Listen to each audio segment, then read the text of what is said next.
और सीधी तस्वीरें आप देख पा रहे हैं, प्रधानमंत्री समय दे रही हैं और मुझे खुशी हुई कि आज मुझे राकेश जी के पूरे परिवार से भी मिलने का मौका मिल गया। मुझे याद है मैंने शंकरा आई हॉस्पिटल और चित्रकूट आई हॉस्पिटल दोनों संस्थानों से वाराणसी आने का आग्रह किया था। मैं दोनों संस्थानों का आभारी हूं कि उन्होंने काशी वासियों का आग्रह का मान रखा।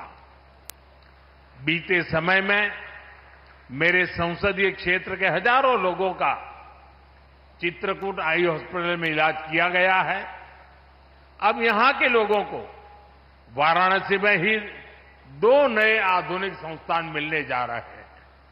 साथियों, काशी की पहचान अनंत काल से धर्म और संस्कृति की राजधानी के रूप में रही है। अब काशी यूपी के पूर्वांचल के बड़े आरोग्य केंद्र, हेल्थ केयर हब के रूप में भी विख्यात हो रहा है। बीएचयू में ट्रॉमा सेंटर हो, सुपर स्पेशलिटी अस्पताल हो, दीनदयाल उपाध्याय अस्पताल और कबीर चौरा अस्पताल में सुविधाएं बढ़ाना हो, बुजुर्गों के लिए, सरकारी कर्मचारियों के लिए विशेष अस्पताल हो, मेडिकल कॉलेज हो, ऐसे अनेक कार्य काशी में दशक में हुए हैं। आज बनारस में कैंसर के इलाज के लिए भी आधुनिक अस्पताल है। पहले जिन मरीजों को दिल्ली, मुंबई जाना पड़ता था, आज वे यहीं अच्छा रह पा रहे हैं। आज बिहार, झारखंड, छत्तीसगढ़ और देश के अन्य हिस्सों से भी हजारों लोग यहां उपचार के लिए आते हैं। हमारी मोक्षदायिनी काशी अब नई ऊर्जा के साथ, नए संसाधनों के साथ नव जीवनदायिनी भी बन रही है। साथियों, पहले की सरकारों के समय वाराणसी समेत पूर्वांचल में स्वास्थ्य सुविधाओं को जमकर नजरअंदाज किया गया। हालत ये थी कि 10 साल पहले पूर्वांचल में दिमागी बुखार के इलाज के लिए ब्लॉक स्तर पर उपचार केंद्र तक नहीं थे। बच्चों की मृत्यु होती थी, मीडिया में हो हल्ला होता था, लेकिन पहले की सरकारें कुछ नहीं करती थी। मुझे संतोष है कि बीते दशक में काशी ही नहीं, पूर्वांचल के पूरे क्षेत्र में स्वास्थ्य सुविधाओं का अभूतपूर्व विस्तार हुआ है। आज पूर्वांचल में दिमागी बुखार का इलाज करने के लिए 100 से अधिक ऐसे केंद्र काम कर रहे हैं। 10 सालों में पूर्वांचल के प्राथमिक और सामुदायिक केंद्रों में 10,000 से अधिक नए बेड जोड़े गए हैं।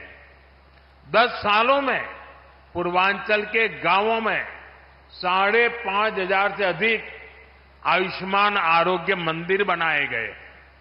10 साल पहले पूर्वांचल के जिला अस्पतालों में डायलिसिस तक की सुविधा नहीं थी। आज 20 से अधिक डायलिसिस यूनिट्स का काम कर रही है, जहां मरीजों को यह सुविधा मुफ्त मिल रही है। साथियों, 21वीं सदी के नए भारत ने हेल्थ केयर के प्रति पुरानी सोच और अप्रोच को बदल दिया है। आज आरोग्य से जुड़ी भारत की रणनीति के 5 स्तंभ हैं। पहला, प्रिवेंटिव हेल्थ केयर, यानी बीमारी होने से पहले का बचाव। दूसरा, समय पर बीमारी की जांच। तीसरा, मुफ्त और सस्ता इलाज, सस्ती दवाएं। चौथा, छोटे शहरों में अच्छा इलाज, डॉक्टरों की कमी दूर करना। और 5वां, स्वास्थ्य सेवा में टेक्नोलॉजी का विस्तार। साथियों, किसी भी व्यक्ति को बीमारी से बचाना भारत की स्वास्थ्य नीति की बड़ी प्राथमिकता है, स्वास्थ्य क्षेत्र का पहला स्तंभ है। बीमारी गरीब को और गरीब बनाती है। आप जानते हैं, बीते 10 साल में 25 करोड़ लोग गरीबी से बाहर निकले हैं। एक गंभीर बीमारी इन्हें फिर से गरीबी के दलदल में धकेल सकती है। इसलिए बीमारी हो ही नहीं, इस पर सरकार बहुत जोर दे रही है। इसलिए हमारी सरकार साफ सफाई, योग, आयुर्वेद, पोषक खान-पान, इन सारे विषयों पर खास ध्यान दे रही है। हम टीकाकरण अभियान को भी ज्यादा से ज्यादा घरों तक ले गए हैं। 10 साल पहले तक ये स्थिति थी कि देश में टीकाकरण का कवरेज 60% के आसपास ही थी, यानी करोड़ों बच्चे तो टीकाकरण के दायरे में ही नहीं थे। और टीकाकरण का यह दायरा हर साल सिर्फ 1-1.5% की गति से बढ़ रहा था। अगर ऐसा ही चलता रहता तो हर क्षेत्र को, हर बच्चे को टीकाकरण के दायरे में लाने में 40-50 साल और लग जाते। आप कल्पना कर सकते हैं कि ये देश की नई पीढ़ी के साथ कितना बड़ा अन्याय हो रहा था। इसलिए सरकार बनने के बाद हमने बहुत ही बड़ी प्राथमिकता के बच्चों के टीकाकरण को दी, उसकी कवरेज बढ़ाने को दी। हमने मिशन इंद्रधनुष शुरू किया। हमने एक साथ कई सारे मंत्रालय को इस काम में लगाया। नतीजा ये आया कि न केवल टीकाकरण कवरेज की दर बढ़ी, बल्कि ऐसी करोड़ों गर्भवती महिलाओं का, करोड़ों बच्चों का टीकाकरण हुआ जो पहले इससे छूट जाते थे। भारत ने टीकाकरण पर जोर दिया। उसका बहुत बड़ा फायदा हमें कोरोना के दौरान मिला। आज पूरा देश में टीकाकरण का अभियान तेजी से चल रहा है। साथियों, बीमारी से बचाव के साथ ही ये भी जरूरी है कि बीमारी का समय पर पता चल जाए। इसलिए ही देश भर में लाखों आयुष्मान आरोग्य मंदिर बनाए गए हैं। इससे कैंसर, डायबिटीज जैसी अनेक बीमारियों का शुरुआत में ही पता लगना संभव हुआ है। आज देश में क्रिटिकल केयर ब्लॉक्स और आधुनिक लैब का नेटवर्क भी बनाया जा रहा है। स्वास्थ्य क्षेत्र का यह दूसरा स्तंभ लाखों लोग बचा रहा है। साथियों, स्वास्थ्य का तीसरा स्तंभ सस्ता इलाज, सस्ती दवा का है। आज देश के हर नागरिक का बीमारी के इलाज में होने वाला औसत खर्च 25% तक कम हो गया है। पीएम जन औषधि केंद्रों में लोगों को 80% डिस्काउंट के साथ दवाइयां मिल रही हैं।